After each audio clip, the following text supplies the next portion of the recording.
Christianity separated from Judaism after the second Jewish revolt, the Bar Kokhba. Well, in my research for this event, I stumbled upon material that suggests that some historians refer to the Bar Kokhba revolt as the third Jewish revolt. But for purposes of this discussion, we will refer to it as the second Jewish revolt. What caused the split finally after the Bar Kokhba revolt?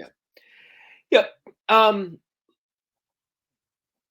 Let me say two things. The first is, it's not clear when the split happens. I mean, this is a great debate about the parting of the ways. Some people would put it early, say around 70 with the destruction of the temple, and then others would put it later.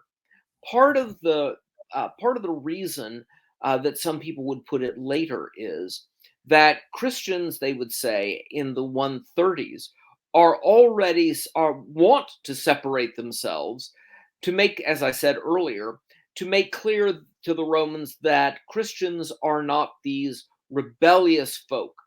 What's more, one of the consequences of the Bar Kokhba rebellion was that Jews were then excluded or driven out of Jerusalem. Jerusalem, now David's city, was no longer to be inhabited by Jews. And so Christians, clearly were separating themselves for that reason.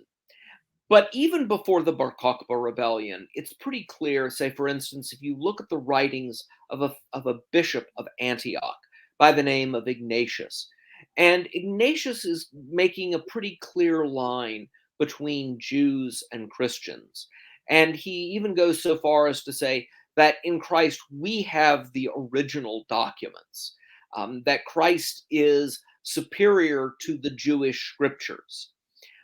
And the moment you make a move like that, you're already seeing a line. You're drawing it's a clear delineation.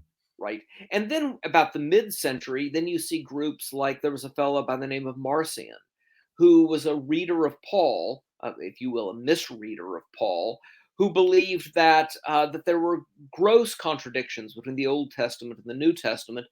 And therefore, he explained these by saying the God of the Old Testament is not the God of Jesus Christ. And therefore, he rejected the Jewish scriptures as Christian scriptures. And this ultimately, Orthodox theologians, or members of what the Roman critic of Christianity, Celsus, called the Great Church, or the Catholic Church, ultimately, rejected Marcion, because they affirm, yes, the Jewish scriptures are ours, and they are ours because they point to the coming of Christ. So there again, you see that tension that exists between, on the one hand, both affirming Christianity's roots in Judaism, but at the same time saying, because we have Christ, we understand what they mean in a way that Jews who don't accept Christ don't.